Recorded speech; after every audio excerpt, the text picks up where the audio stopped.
brainchild. She came up with this concept of bringing in the wellness elements to her already growing empire. What's different about our company or our business is the fact that we can leverage off multiple brands. So from the business side, it means we can cross-sell from one brand to the other. We're doing lots of promotions. And under the Mai Tai brand, we have 3 separate variations. We have our normal Mai Tai, which is very similar to this, but targeted more towards local communities. So we have one in OUG, we have one in Jalan Tongshen, in Bukit Bintang, and they all have VIP rooms, VIP lounge, and the theatre. The Mai Tai Premier, which is this version here, set in prime retail locations, so Mid Valley, Pavilion would be a good candidate, facilities or areas like that, but where we also house our other brands. So in here we also have Dr. Nano Labcell, which is actually a German brand, and Fiona brought that to Malaysia in 2005, and it was her very, very first outlet, which was at Bukit OUG. So that was where everything started. And then the final version of Mai Tai is called Mai Tai Express. These are a little bit smaller. They don't have the VIP rooms or the VIP lounges, and so we're targeting people who just want the therapy, maybe the lunchtime crowd, people who are more interested in just having a massage and relaxing, but in a convenient location. So 3 different variations. Mai Tai Premier, which is our flagship, Mai Tai, and then Mai Tai Express. Something else that we're launching very, very soon, which is quite unique, will be Mai Tradisi. So it's a variation on this, but targeted very much towards the Malay community, doing traditional Malay massage, and with all halal treatments and massage creams and things. So that's something we'll announce a little bit further down the track, but certainly there's lots of exciting things on the horizon. So does anyone have any questions? Actually, our end goal is, you know, as a business person, is to make money and to build a brand and do it in a way that people are happy and they come back. And I think that's a testimony to what Fiona's created, is the large bulk of her business is repeat customers. So there's a wonderful narrative that's been built over the last 10 years, and that is from a single little operation in Bukit OUG to where we are today, which is approaching 30 outlets. I would say in the next 12 to 18 months, we will add probably another 20 outlets across the brands. And so what that does is it lays a very solid foundation for taking the company public. The revenue figures have been outstanding. We've grown, let's say, the last 3 years from 16 million to 19 million to 22 million. And this year we're on track for 36 million ringgit in revenue. That's our target. And so far we're moving well towards that.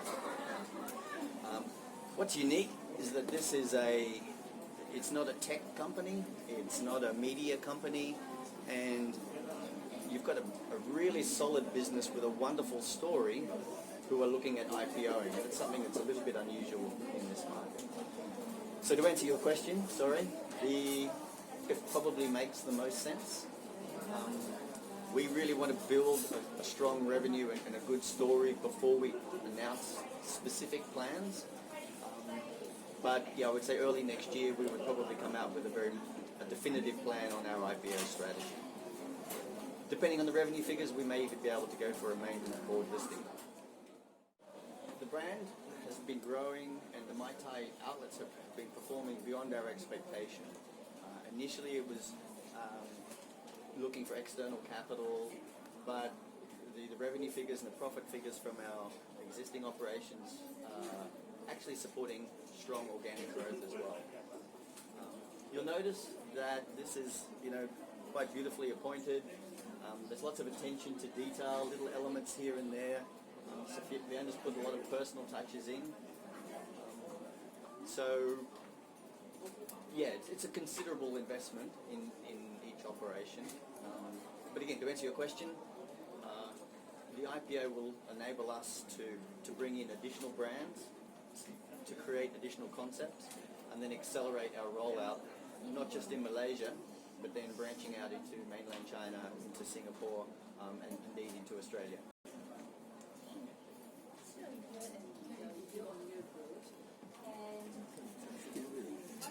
Really well in across different segments.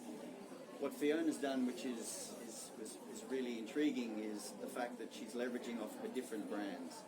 So people may say, okay, look, I can't afford a facial this week, but it's really stressful at work, so I'm going to go and have a massage instead.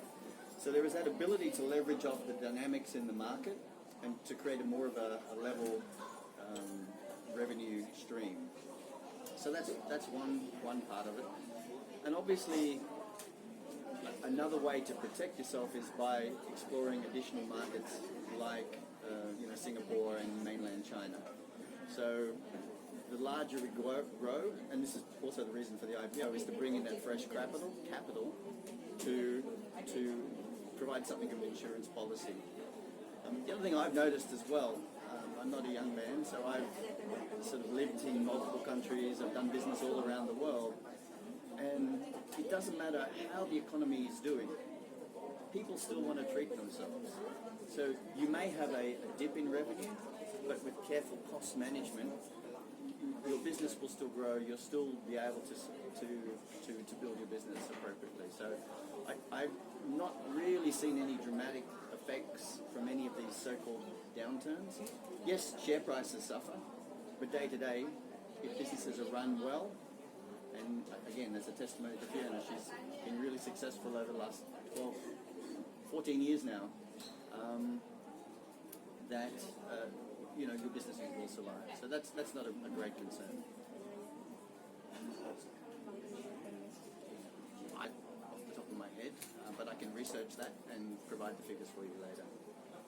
Unless you have that? No, not off. Just on delivering an amazing service, finding products from around the world and services from around the world. And so she's less inclined to say, what is our market share? And I just want to provide a great service and a great product. And that's why we're getting this repeat business. So we haven't done at the moment. I know it's important for our IPO and for getting the bankers on board. But at the moment, it's really just focusing on doing a great product and building a strong business, which is profitable. It's where Fiona's focused. Any other questions? Sawadee massage and this is a dry massage, it's a Thai massage. And we have our very special treatment, signature treatment for face massage that we're going to launch. Because most of the outlets, for the massage outlet, they don't have a face massage. And I think there's for male, they would like to have this kind of services for the face instead of doing facial. So I think this is very good, for everyone. There's also our forehand signature massages. Yeah, we have another one, royal forehand massage. That means we have two therapists doing massage together at the same time. For the body and for our foot as well. For male and female? Yes. So available in every outlet? Yeah, every outlet. It's royal massage. In our Mai Tai and Mai Tai Premier, we do also have our VIP rooms. So for ladies, you have a hard day shopping, you can sit down, you can have a shared private room and you can just talk amongst yourselves or gossip or whatever. I'm being sexist now, but if you're the men, we can come in and we can talk business and have that same private room as well. We have three seats or 2 seats or another 4 seats. You can join with your friends and family. It's a wellness center. It's catered for family and corporate. They have a function. We get together functions here. Organize a function here. Small event. What are the range of prices for all the services?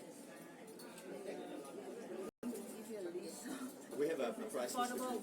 What? Affordable luxury. Affordable luxury is the tagline. Obviously, in the middle ground, you get elements of that luxury that you would feel in a 5-star resort, but really at a price which is very, very affordable. And our packages, which is something that SK has been promoting, if you were to buy our packages, then it actually becomes almost as cheap as anything in Malaysia. SK, maybe you could tell them a little bit about the packages, the corporate side. Yeah, 4 package. One is 688, then 1088, and then 1488, 1988. So these 4 packages is just for corporate side. Average is about 34 ringgit per hour. So it's really reasonable price with this kind of environment.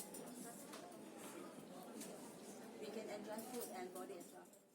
Is teach them our etiquette and how we look after our customers.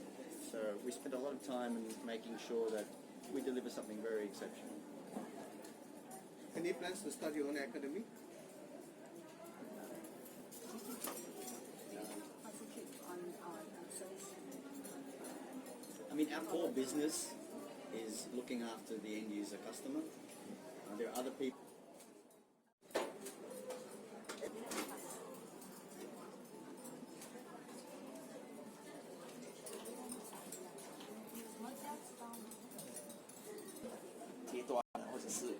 其实我们的年龄大概10多岁的小孩，就是那种都有来跟父母亲来，就是10多岁以上吧。